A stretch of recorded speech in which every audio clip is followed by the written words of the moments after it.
నేనంటాను, ఆ తరములో ఏలియా ఎంత అవసరమైందో, ఆది సంఘ ప్రారంభంలో స్టెఫెను ఎంత అవసరమైందో, ఈ కడవరి దినాల్లో ఉన్న ఈ కాలంలో, ఇప్పుడున్న ఈ కాలానికి కూడా కొందరు అవసరం దేవునికి. ఏలియా లాంటి వాళ్ళు, అగ్ని చేత నింపబడిన అగ్ని పాత్ర లాంటి వాళ్ళు కావాలి. హల్లెలూయా.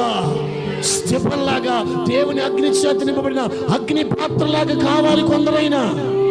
అటు స్టెఫెను కదిలించినట్లుగా, ఏలియా కదిలించినట్లుగా ఈ తరాల్లో, ఈ కుటుంబాల్లో, ఈ సొసైటీలో దేవుని కోసం మండేవారిగా, దేవుని కోసం రగిలించేవారిగా, ఒక అగ్ని చేత నింపబడిన అగ్ని పాత్రలాగా ఎవరు నిలబడుకొని గుండెల్లో మండుతూ ఉంటారో వాళ్ళని దేవుడు బలంగా వాడుకుంటాడు, శక్తితో వాడుకుంటాడు, తన నామ మహిమ ఘనత కోసం నిలబెట్టి వాడుకుంటాడు.